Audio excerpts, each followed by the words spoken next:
Experience. We're in our hour 3 of day 2 for Pride, and we've got some awesome guests. So we are actually going to have Krista coming in, who's going to be posting with me. Hi, welcome back. Hi, it's good to see you again. I missed you.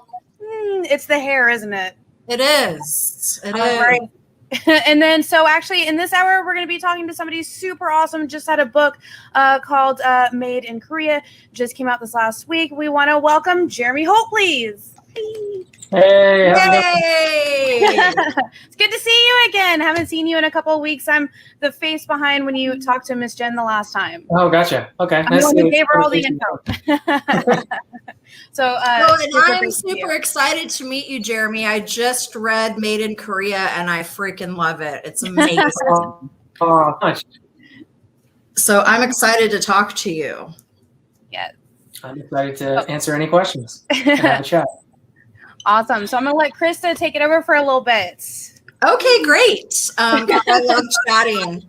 When I did my interview a couple hours ago, this question was asked to me, and I'm going to ask you, Jeremy, what is your origin story? Okay, origin story. My origin story starts in 2008. I was living in New York at the time. This was around the Wall Street crash. I was living in an apartment in the West Village that I couldn't afford. I was broke, and I decided to just stay in because I didn't have any other options. So I started writing.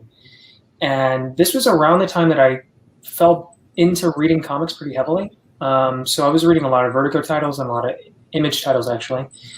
And I started developing what I thought would be the most amazing zombie comic, not realizing that that whole genre is pretty flooded. But yeah, so I started writing then and going to conventions and networking. And I started signing up as a press person because I was writing reviews for an entertainment website for a friend of mine's site out in LA. So that's how I got to meet creators one-on-one. And yeah, just from there, I just kind of self-taught myself. Nice. So you were going to Midtown Comics? I was actually going to Forbidden Planet in Union Square. Okay. I definitely have been there too. I love New York. What sorts of comics did you gravitate towards? You said that you were reading Vertigo and Image. What were some of the beginning ones where you're like, whoa, this is really cool? So the book that got me really into reading them was, so I had went to go visit my oldest brother who lives in Connecticut, and he was actually a big comic book collector when I was a kid. And so we went to a coffee shop, and he just said, hey, do you want to read some old comics? So he gave me Frank Miller's The Dark Knight Returns. And that book just opened my eyes to where comics are. Well, when I read it, I was like, oh my God, this is where comics are. And he said, that's like 20 years old. Right. So I was like, oh my God. So I went to Forbidden Planet, and I was like, what are people reading? And so I started reading Scalped and Transmet and Preacher and Young Liars. And when I read Why the Last Man, that was the series that just sparked this, I don't know, creative epiphany. And I was like, I have to do this. And so, yeah, from there, I just kind of tried to model my career after Brian K. Vaughan. Had you written stuff before, or you're like, I'm so inspired, I'm going to do this? I hadn't written anything before.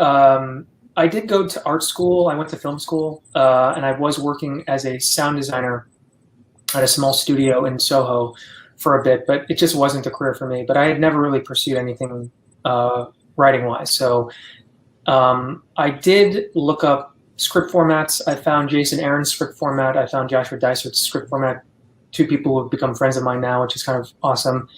And seeing how they formatted their stories and then comparing it to the actual comic pages, I started to basically deconstruct how they were working. And I basically took both their formats and made an amalgam that worked for me. And that's the format I've been using ever since. Right. You know, the screenplays and scripts for comics are very similar in that you have to describe what's going on in each scene. When I write comics, I tend to follow like a screenplay form. So that's very cool. I love that. So Made in Korea, let's talk about this because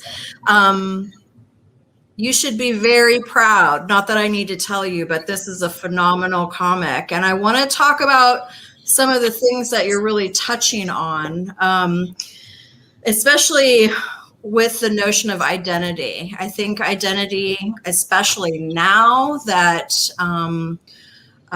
things are really starting to shift, that, you know, your comic is very much about identity, and I want you to just really talk about that, because I want to hear from you, and then I want to ask some questions regarding that. Sure. Obsessed with the book, by the way. Identity is definitely a theme that runs throughout all my books, with the exception of my book Skip to the End, maybe. As a transracial adoptee, I've thought about my identity at length as far back as I can remember. Sharing an identity with my triplet brothers, I am an identical triplet, has always forced me to try to find my own path. And I didn't really explore identity as heavily as I have in the last few years. It was a long journey to unpack being Asian American, being raised by, you know, white people. Half my immediate family are white. For the first 6 or 7 years, I was writing the white male savior story, and I realized I was doing that because A, I kind of viewed myself as white, and B, I thought it was a more accessible way to attract readers.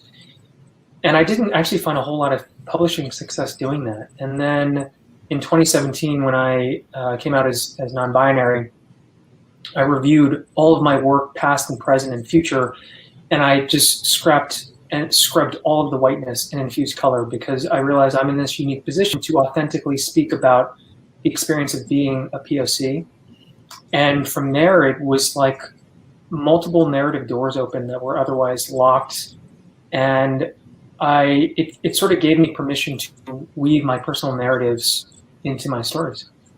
That, you know, and just in reading the text and reading your comic, having stories play out in Korea and in Conroe, Texas, which I was actually in Conroe yesterday. Oh, nice. I live in Houston, and I went to a baby shower up there. So when I saw that, when I read it, I was like, oh my gosh, I was probably in this subdivision. So it's so interesting, because you have these two stories playing out simultaneously in Korea and the United States. And I think that must be playing out within them, you know, like these two narratives, and trying to make sense of that and bringing it together in a story. When you're talking about these white savior, and seeing yourself as white, like when that shift happened, how did that make you feel when you were like, I'm really not this that I thought that I was, I'm something else? I mean, how did that sort of make you feel or come about? It was very disorienting, and in a lot of ways it still is. I mean, the Asian American diaspora is very real, and, you know, we feel on the fringe of two very specific identities, Asian and American. We don't belong to either. We're not one or the other. So initially, I think I shied away from it because I really, for a long time, didn't view myself as Asian, which is weird to think about. But I've met other Korean adoptees that have had very similar experiences. And I specifically wanted to write Made in Korea in two distinctly different locations, because I wanted to provide that feeling of the diaspora, of this character coming from a very specific place, growing up in a very different place. And I think that, you know, the heart of the story is about adoption. And I've long believed that every good AI narrative is rooted in an adoption story. I just haven't seen anyone tackle that directly. And I thought that I was in this, again, unique position to do it authentically. And I actually finished the last 2 years of high school in Texas, in Montgomery. So that's why I ended up. Hey, I used to go out there for bike rallies every weekend. I think this is we got 3 adoptees here, so we've got different perspectives of how that definitely goes. Yeah. Oh, okay. Because definitely it was really hard So I was up until I was about 9. I was in Russia and very Jewish, and then I was brought over here and adopted by the different side of my family, grandparents that didn't really know how to deal with any of that. So feeling the identity with the crisis and all that really like spoke to me. Sorry, like I absolutely loved it. I love your comic. That's great. I mean, that's really, I want the adoption experience to be a bit more universal. I don't think it's just about Korean adoptees, even though that was it was such an industry for multiple generations in the late 20th century. So, that's why being adopted older. That must have been an experience. Well, and, I mean, this is crazy because I'm adopted too. I mean, this is just like the adoption panel, right? Yeah, that's what I was just thinking because because I remember yours, and then we talked a little for a minute earlier, and I was like, oh my gosh, this is like the craziest moment. And it's something that, I was adopted from birth, and my parents went through a lawyer. So I always tell everyone they paid a lot of money for me. And my brother is also adopted, but we are not blood related, and he is in prison, and I'm like a criminal justice officer. So it's a very bizarre story. Yeah. Like we've got every flip coin right here on one screen. That's really interesting because for me, I found out maybe a decade ago that for the first year of my life, we were adopted at about age 1. For the first year of my life, I was by myself. So if you were to look at photos of us, my brothers are very much two peas in a pod. They like looking the same. They're both cis hetero men. And so when people look at me, sometimes they don't think we're triplets. So, but I just think that it's very interesting that because of the first year of my life, I was very much by myself. I've spent most of my life just being comfortable on my own. Like I have 2 triplet brothers, but I don't feel profoundly connected to them the way they feel connected to each other. I think that it is very interesting that the experiences infants can have that can really shape the rest of their lives. Yeah. I agree with you. And, when I, growing up as adoptees, at least we're always told you should be grateful. Your parents love you. And your parents loved you so much they gave you up. You're really a part of this family because they love you so much. And that, even as babies, like that's trauma. And I think people don't talk about that because they think, well, what can a baby know? Well, they know a lot. They know that they've been in this person for 9 months and have gotten used to that person, their smell, their voice, and then all of a sudden that person isn't there anymore. Absolutely. And, I think I heard a quote somewhere that adoptees are the only people who are told that they should be grateful for their trauma. Yeah. That's wow. I've heard that. It's like and so framing adoption as sort of a traumatic event is usually never done. And when I started reading about that, I was like, that blew my mind. And then I have since found my biological parents, which that's a trip. Yeah. And, my mom is like in LA and she's an actress. And what? Yeah, it's crazy. So when you met them, can you tell who you look more like? I think most adoptees, that's what they're fixated on, is the resemblance. And that's the thing, because for a long time I didn't look like anybody. Or when, people would say about my adoptive parents, oh, you have your dad's eyes, or I'm like, how, what? How? My dad is white. Yeah, that's crazy. Literally said, you look like your dad. I'm like, my dad's German? What? Yeah.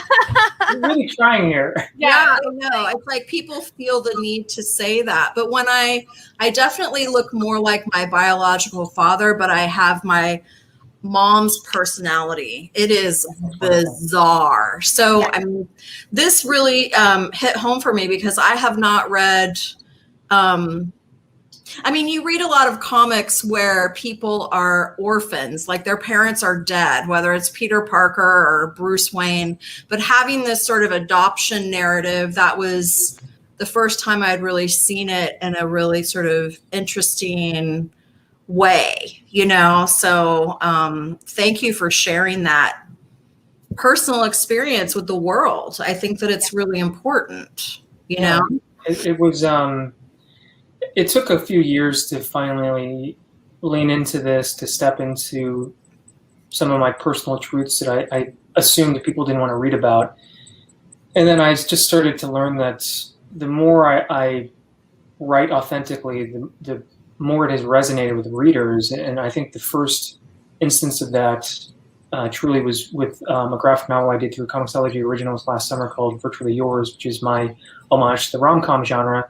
And I included some very personal life experiences that happened to me within that story. And when I was doing interviews, people asked, why did you include a domestic violence storyline into a romantic comedy?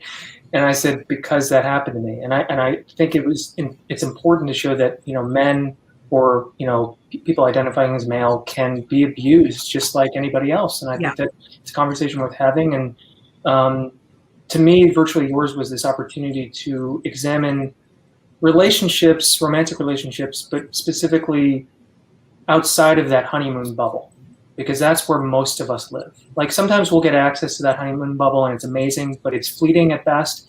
And I wanted to focus on what it's like to not fall in love, but what it's like to survive falling out of love. And that book, was really well received. And then I was developing and writing Made in Korea at the time, and I just kind of leaned harder into that as I pressed forward with the scripts. I think that that's really important too, Jeremy, because, my sort of area, one of my areas of expertise is justice-involved women. And a lot of times we talk about victimization and intimate partner violence, and we're getting more into talking about how that sort of violence knows no gender, knows no color. It happens to anyone. And the notion that people who identify as male or identify as non-binary or who are gay and lesbian can also experience that, because IPV is really thought of as this heteronormative experience. And if it happens between two women, it's not that, serious. If it happens between two men, they're just duking it out. How could they even hurt each other? And it's really a serious problem, especially with people who identify as male. They don't have resources. A lot of the resources are for women. Yeah, for me, I definitely minimized it for many years. And when I finally just was enough is enough, I remember talking about it with a friend of mine, and I described this incident where my ex-wife, I'd fallen asleep and she hit me in the face to wake me up, and I denied it for a while. I was like, "Wow, that didn't happen." And then I mentioned to a friend, and his instinctual response was, "Well, how hard can women hit?" Right. And it's like that is like where the mentality around all of this is, and it's super problematic. Yeah. Right.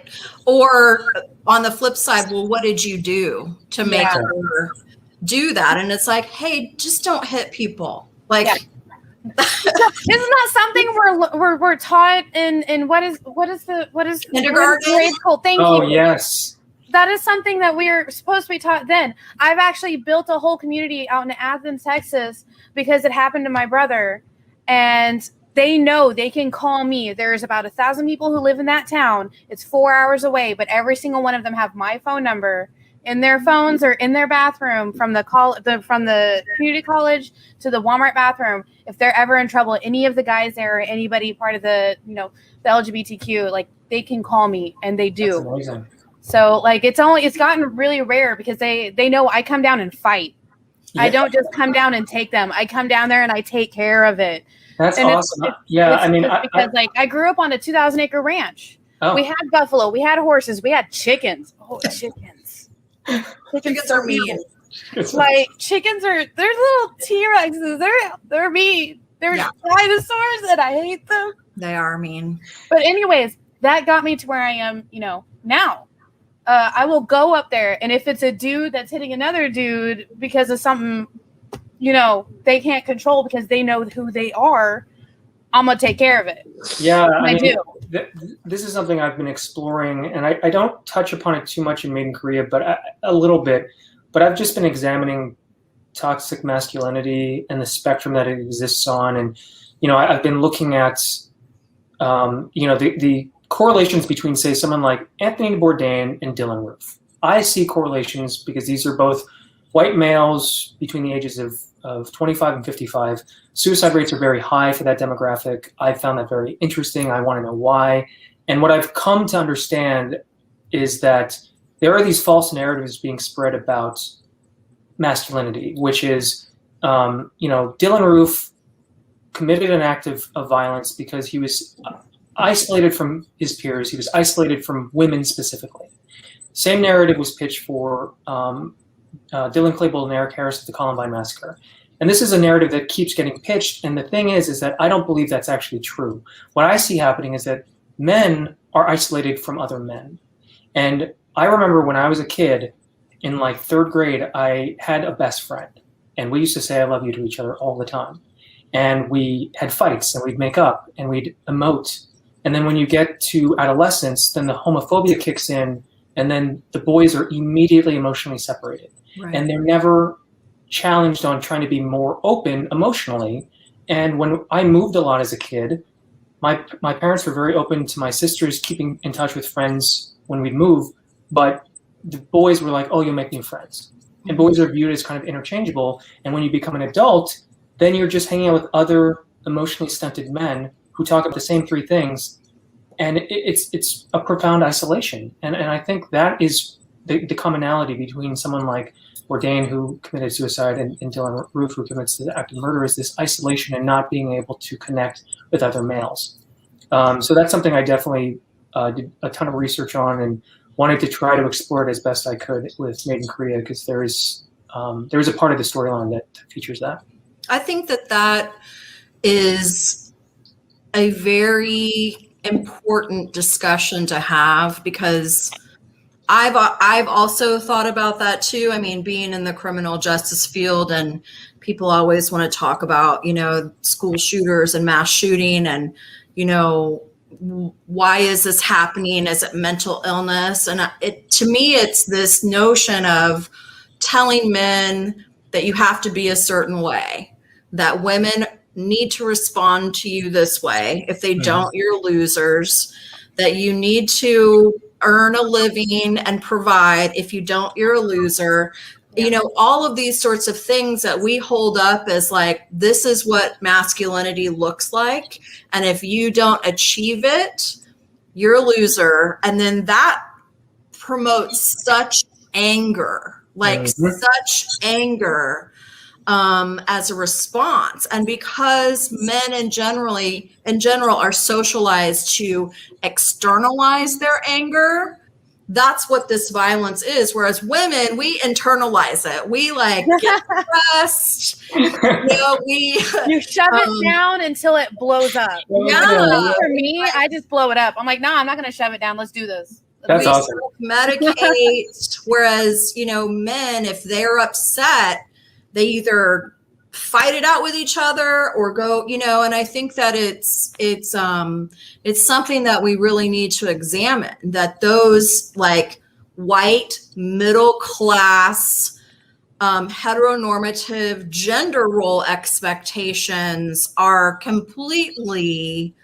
unobtainable, unrealistic, and it's causing a lot of people to do really devastating things. So depression, anxiety, all of it. It's just I just think the gender binary puts us in boxes, that the boxes have so many pitfalls within them, and people don't think about this, and it's in a lot of ways impossible to get out of. So for me, when realizing my gender identity, exploring that, it's this continuing exploration, has just given me the permission to just be whoever I want. I don't have to be this, I don't have to be that. And I just wish more people could view it that way, because as you said, Krista, it's very problematic, and it is ultimately damaging. Yeah.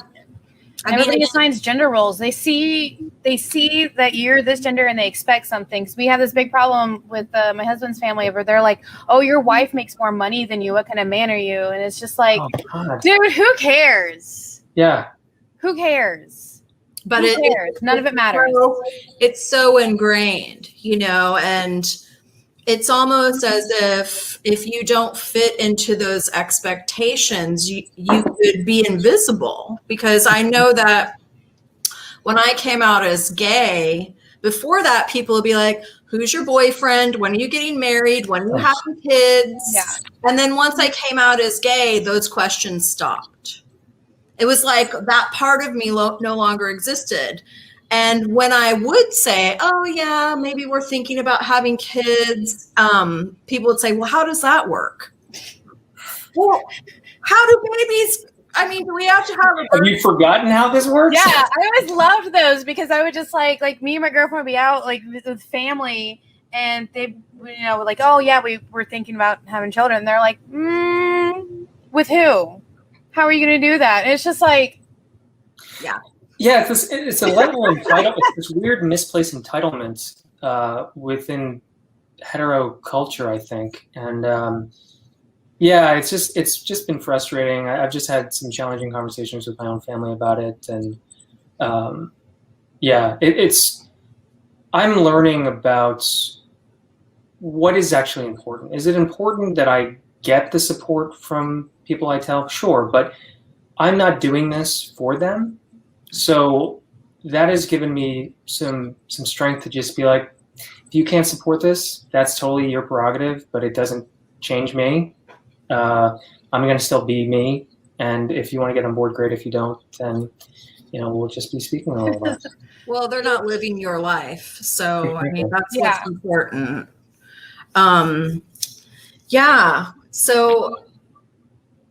So many things are like blowing my mind right now. I'm really enjoying talking to you, Jeremy. Like I want to be your friend and like hang out with you. We all need to meet. We all need to meet in Conroe. By the way, I can't remember. Is it like, so we actually on the show after your book dropped and we were having our Tuesday live show, we were talking about your book. Me and Miss Jen were like, is it Conroe Lights?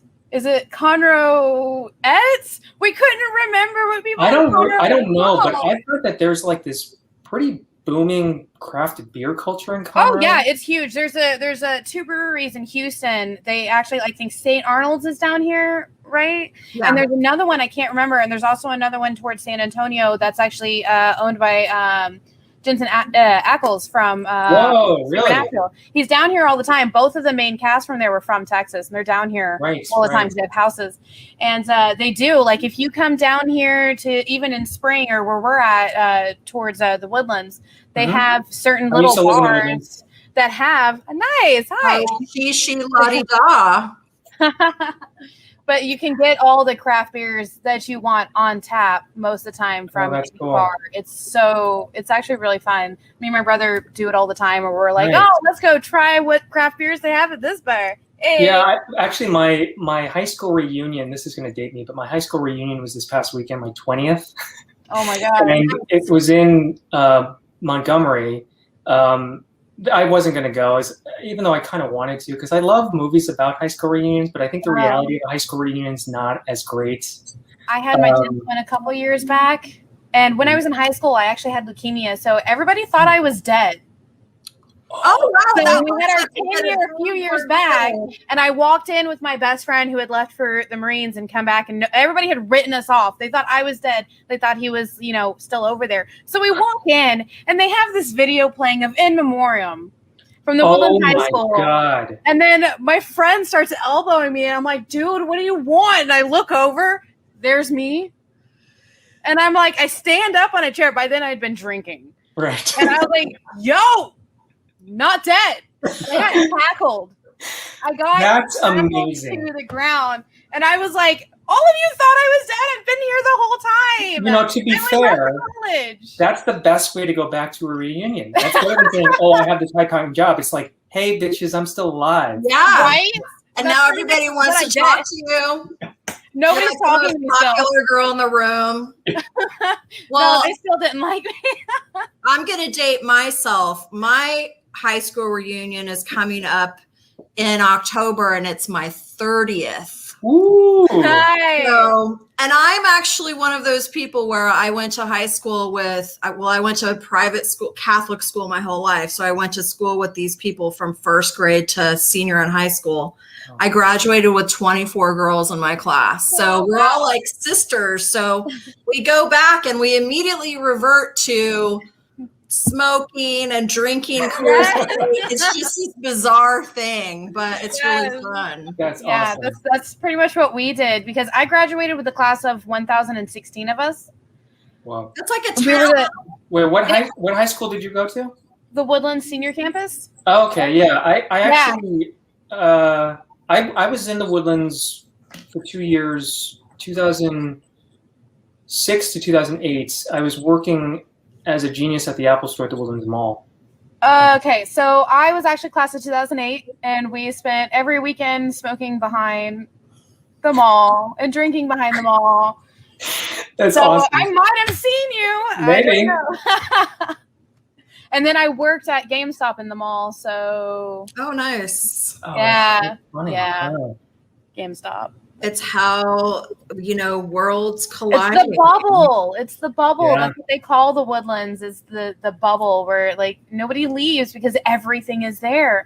And it's crazy because it came from a small town that nobody leaves. I left a small town and came to the bubble. And yeah, I never want to leave the bubble. I love it. I leave for vacations, but then I come back. I'm in the Everything's process of here. moving actually, so like I'm kind of stressed. Where- I hate moving. Where are you moving? So I've been in Vermont for a while, but I'm actually moving back to New York City in a few weeks. Staying in the cold. I'm so sorry. I give you the warm hug. I hope you feel it. I love New York City. I think that's it's fun to visit. Fun to visit. Living there, I think. Yeah, it's gonna be. I was there for 5 years before I moved to Vermont, so it's gonna be okay. a transition to go back. But I kind of feel like my life is passing me by, and I got this pretty good job Nice. in Manhattan. So I have a lead on an apartment, which I think I should be closing on pretty soon. So it's all moving Nice. very quickly. But yeah, so I'm gonna need to start throwing stuff out, packing up, donating. Whenever you're feeling a little overwhelmed, I send you the smell of boudin balls. Okay. You smell it. Do you feel it? Is Yeah. it entering your soul? Boiled crawfish. I wanna ask you about, if I could, writing for Image, because that would be like my dream. Do you have any advice to give people about sort of breaking into the comic book industry, and like what would you tell them or suggest that they do? Okay, so Image was my dream back in 2008. So it's taken me over 12 years to get here. And even this book was delayed by 2 years. So I've reread Main Korea #1 1,000 times over. And before it was released, I was like, this is going to bomb. No one's going to like this. It's not that good. The hook is pretty weak. Yeah, I'd read it too much. And so the reviews that are coming in are quite surprising. But for me, what I would tell people is it is absolutely paramount to move your goalposts. So for a very long time, my goalpost was to write full time. When that didn't happen, I quit. I've quit multiple times. And the only thing you can't do is quit, because if you do, then someone's going to take your dream job. So move the goalpost, alter it however you have to. So for me, it was just continuing to enjoy writing. And I didn't even have to write every day. Like that was another goalpost I moved, where I was thinking if I didn't write every day, I'm not a writer. But just enjoy the work, weave in your personal narratives, get as personal as possible, fictionalize it to make yourself more comfortable if you have to. But that kind of stuff is what readers and editors will never overlook. As far as specifically getting in with Image, I have heard so many different stories, and every single one is different, and I've tried all of them. So I've heard stuff like, okay, you need to email them on a specific day at a specific time. You can't have more than one sentence, and the JPEGs have to be embedded in the email, not attached. Or find the publisher's phone number, call him up until he says yes. Someone did that for you. Or get a big name creator to hype you up. Did that didn't work. And for me, it was, I happened to know someone at the time who was a production artist at Image. And he has been a huge proponent of my work for a long time. And he was the first one who read it and said, I'm going to send this along to Marla Isaac. And I was like, who's Marla Isaac? Because as far as I knew, Eric Stevenson was the only one reading pitches. That's what I was told for years. And then I find out, no, actually, Eric has an assistant. I said, does Marla look at pitches? Yeah. What? So he gave it to Marla, and Marla is really, I give her a lot of credit because she was the one who championed Made in Korea. But that even took, I don't know, over a year. And at one point, I even said to Marla, can we just call it? Can we just call the time of death, because I need to move on with my life? So, and she came through within a week of that email. And and my way in is unlike anything I've heard before. So I think that there's a lot of different ways. I think you just have to keep doing it. And something that Marla said to me, which I think is very insightful, is when you get a rejection, do not think that the publisher is stamping you as a failure. It's actually the opposite of that, where they like it enough to respond to you. Mm-hmm. If they like it enough, it means that you're now on their radar. And maybe what you pitched just wasn't exactly what they were looking for. Right. And I've pitched, I don't know, I stopped counting rejection letters after 50, but specifically with Image, what it became clear to me was that Made in Korea was a culmination of trial and error, refinement of my process and my work, to the point when I submitted that it was undeniably good. But you can't really do that overnight. You can't do that with your first book out. Like, you really have to hone the craft, get better, revise. You got to get comfortable with revisions, and eventually people will take notice.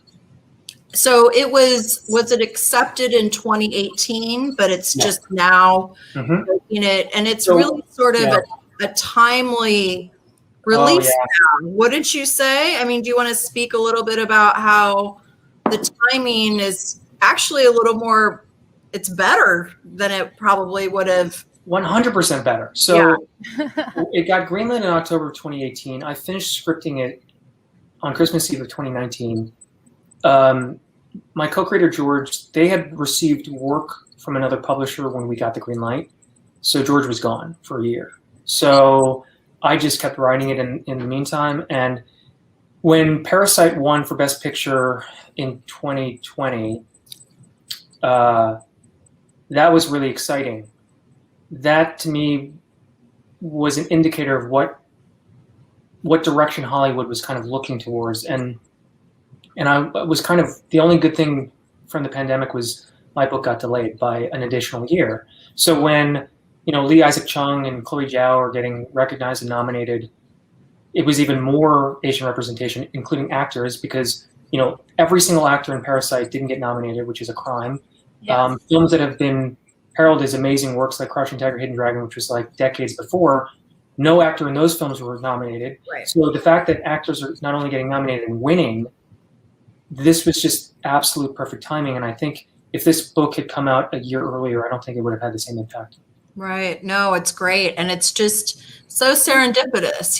It's like you just need to let the universe have things fall the way that they fall. Yeah. I want to ask you a little bit about science fiction, because this is definitely, you've got an AI component going on, very science fiction. There is some, I have to tell you, when I look at the cover, it makes me think of John Carpenter's They Live. But horror is totally another topic, which both Jenna and I totally love. we were looking at all her sign stuff that she has. She's assigned to Hellraiser, and I almost started crying. So science fiction. Tell me some of your inspirations. Who are your favorite authors? What have you liked to read that just either made you start thinking in this direction of this sort of narrative? Talk about that a little bit. Sure. I don't read a lot of science fiction. I think I watch a decent amount. Spielberg has definitely always been in the forefront of my brain. Minority Reports, AI were influences, but it's really honestly been Spike Jonze's work and Alex Garland's work that has been the biggest influence. So films like Spike Jonze's Her, Alex Garland's Ex Machina, including Devs, which was the Hulu original series, to me were huge influences. And also Neil Blomkamp of District 9 and Chappie and Elysium. So I wanted to try to sort of take on an AI narrative, which is my favorite of that genre, but it was really daunting because I wanted to tell something that people hadn't seen before. And so when I came across the concept of AI through the lens of adoption, it was important to me that I wanted to write a story set in a future, but we are at the precipice of a massive downturn. So, and I think that that's how life really is for us. The future isn't going to hit us all at once. We're not going to suddenly have flying cars and hoverboards.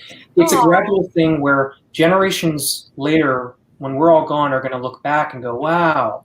So for me, I didn't want to there is a dystopian feeling to the story with the absence of childbirth, but I didn't want to set it in this post-apocalyptic world, because to me that I have to suspend disbelief, because my questions are how did we get there? How long, what's the time frame?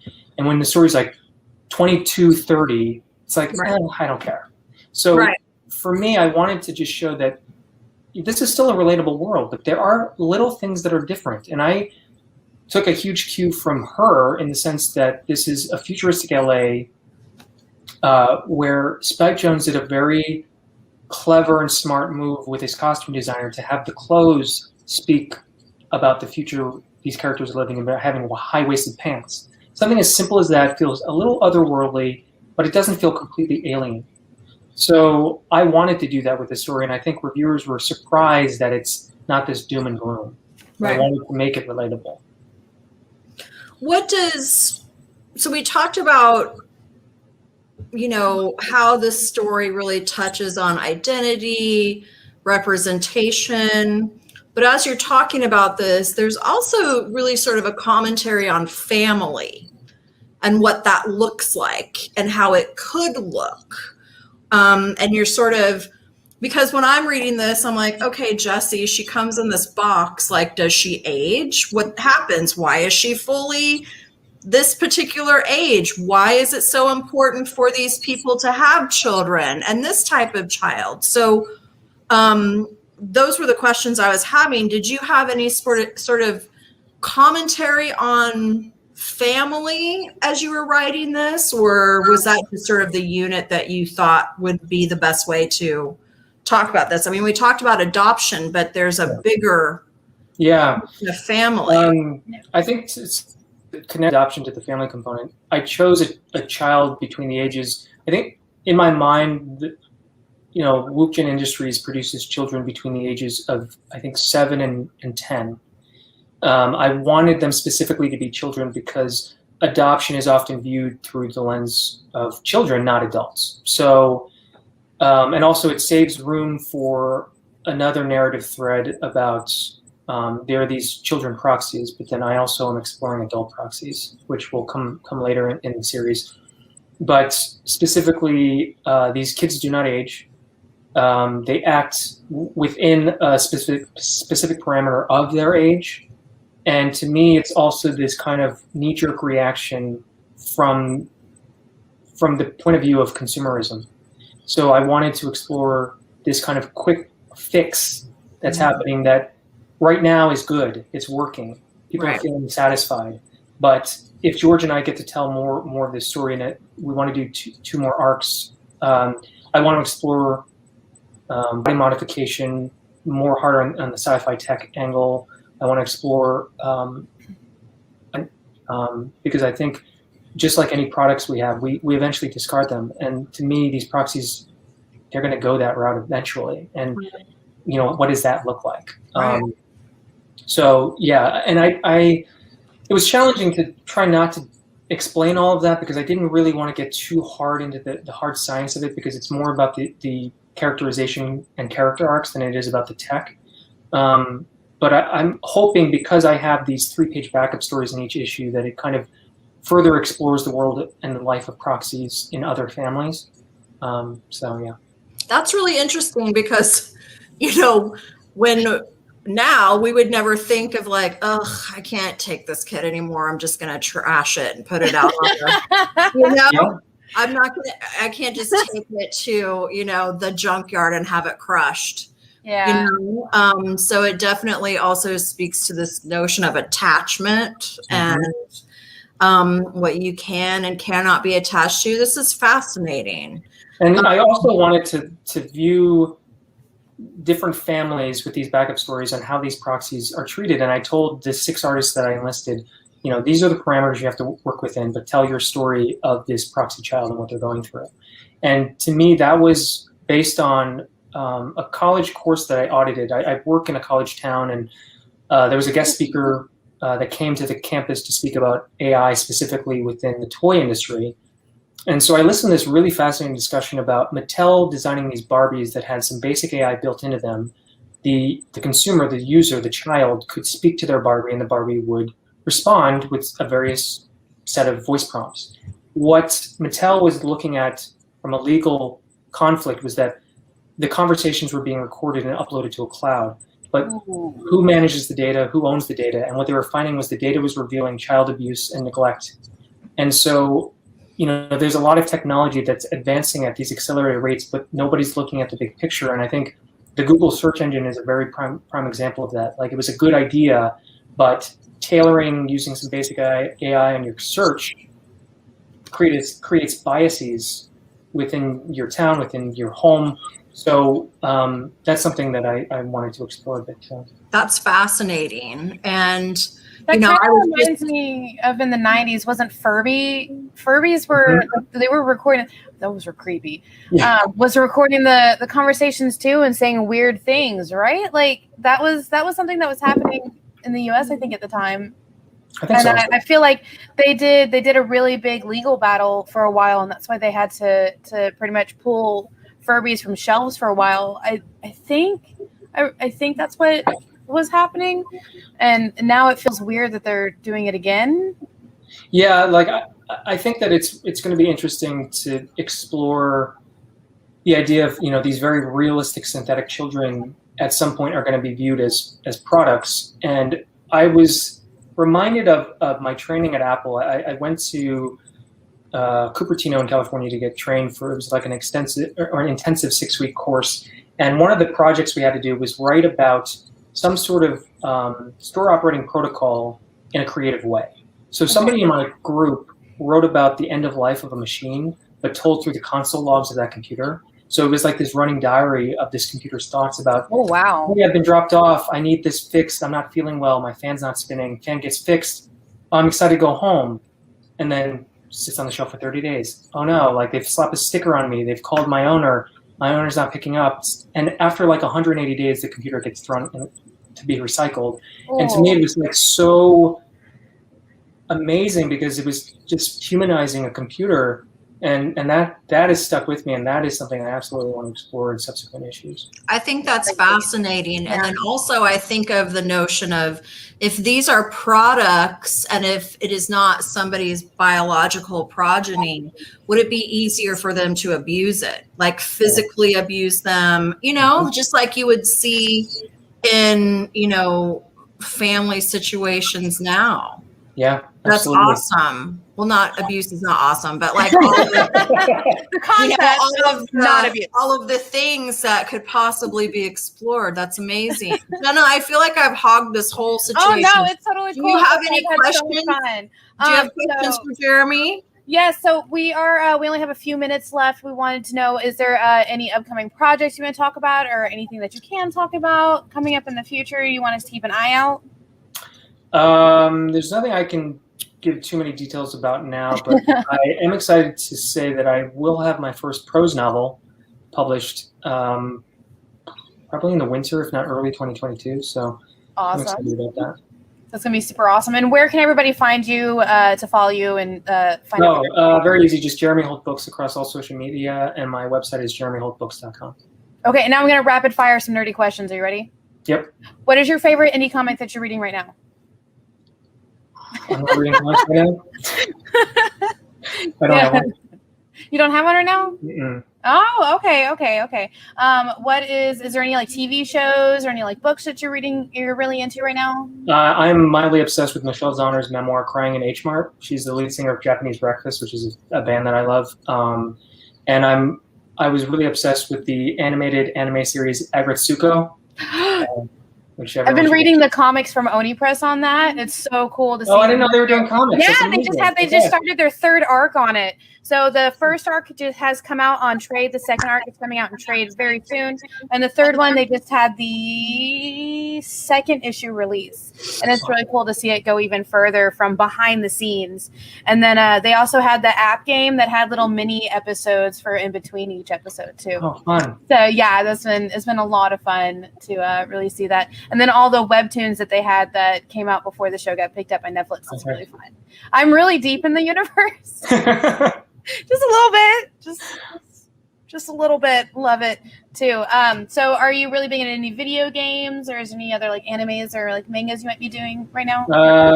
No. My two triple brothers have finally got me into playing Fortnite with their friends, which I do occasionally. And my brother, one of my triple brothers works for Epic Games, so. Okay, dope. Oh, nice. Get a little bit of everything in here. Yeah, and that's about it, I think. I've been obsessed with Phoebe Bridgers' music. I listen to Nirvana every day, which is a little weird. And yeah, that's about it. So you're kind of like into like the classic, almost like punk scene to it? Yeah, when I was writing this novel, Skip to the End, which is a fictionalized version of the band, and the concept is music as a form of time travel. And I wanted to explore addiction and loss. I love it. And I fictionalized the band Nirvana. So I was heavily obsessed with the band, and I was obsessed with the Pacific Northwest DIY punk scene of the 80s and early 90s. And I love anything that Sub Pop puts out musically. And so I did a deep dive into that stuff years ago, and I just haven't let go. Nice. I've actually I just picked up a nice punk band called Meet Me at the Altar Garden, where they have a chick as the front singer in the punk band, and I love it so much. She has these pink dreads, and I'm obsessed with it right now. That's awesome. Actually, the Linda Lindas I'm obsessed with. Who? The Linda Lindas. Have you heard about them? They're the No, but I'm writing it down right now. Okay, so they're all like 10 or 12. They did this punk song at the Los Angeles Public Library called "You're a Racist," or talking about boys who are racist, and then it went viral. They signed with Epitaph. They were on one of the late shows this past week. So it's like, and it's three girls who just sing punk music, and they've opened for Bikini Kill. I mean, it's incredible. So I'm mildly obsessed with their music too. So we'll definitely have to like trade music, and then for like the whole like early punk scene, you need to get with Kyle, because he knows, like, he blows my mind with some of the like Midwest early like grunge that he has. It's so amazing. All right, did you have any quick questions for him at all? No, I just have to say I really enjoyed talking. I was nervous because I don't do a lot of interviews of famous people. But, you're an amazing interviewer, by the way. Oh, thank you. This is actually the first time I've done something like this, so maybe this might be, definitely another career for me. I just like to talk, I guess. We gotta do more panels like this, where it's just like the three of us, where we just sort of like talk about everything. I think we had so much fun. We covered a lot. We covered identity, adoption, like everything. So yes, this was. We even covered music. So I actually asked you last time that you were on with Miss Jen, how you see when you're writing. Do you see like a soundtrack in your head, or do you like hear the music that you want to hear when people are reading it? I actually play a lot of music when I'm writing. I actually create playlists for the characters, because I feel like if I know what music they're listening to, I can write about them more easily. But for music, I tend to I'll listen to one song on loop, which I had to look up if it was like maybe the beginning of a mental disorder, because I can literally, with lyrics, I can listen to a song on loop for like 8 hours, which I did when I was writing Skip to the End. But it becomes background noise for me. So, but I definitely think about music a lot when I'm writing. It gets me in the headspace really quickly. I don't know if you're familiar with Rob Guillory's work. Yeah. He's awesome. I love him. He's so nice. And he actually had somebody offered to do sort of a soundtrack to Farmhand. So you can get on his website, and there is, it's like instrumental music, but it's very cool. And you know that comic is like phenomenal. Yes. Chew is one of my favorites. I love Chew. But yeah, get on his website, because he actually has like a CD. So that might be something you should think about doing too. Yeah, actually with Skip to the End, I was going to commission somebody to do the one song. The song is called Skip to the End. I had a friend of mine from college who's a musician write the lyrics for it. Nice. In fact, the title was going to be String Theory, because it kind of explores multiverses. But then I said I needed this song that evokes Nirvana, and he wrote it in a day, and he called it Skip to the End. I said, that's the title of the book. Nice. So I was going to commission a guy to record, sing, and play all the music, but I didn't have the money, so releasing that someday. Yes.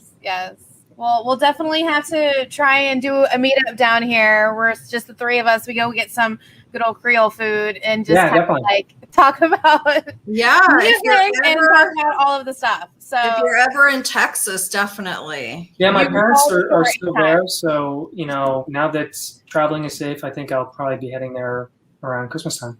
Good. Yay. And you have more friends to visit now. I can't wait. I can't wait, especially since we can all just meet up at Space Cadets, because they have some of the best pizza in the Woodlands now. We have, there's a pizzeria they opened up last January. It's called Marini's, and he makes everything in-house. Like, they built a kitchen out of one of the back rooms. And it's called Marini's. This is his second location. It's a smaller location. He does have a sit-down restaurant location. And he's super awesome. Me and his wife swap recipes, but they won't give me what kind of cheese they use. Now, let me tell you my theory really quick. So what they have, and I'm seeing it in my head, they have this magic door in this back room where they open it, and it's a land made out of cheese, and they just reach in for the best cheese and they put it on the pizza, and then you're addicted to the pizza. That tracks. And that's the best way to end this. So I'm have to let you guys go, because I think next we're gonna have Andy and Jose. So thank you guys so much for coming in. It was super great. Love meeting you guys. It's super awesome. I'm always behind the scene. I get to see your faces this time. You get to see mine. Thanks so much. Thank you. Bye. Take care. Bye.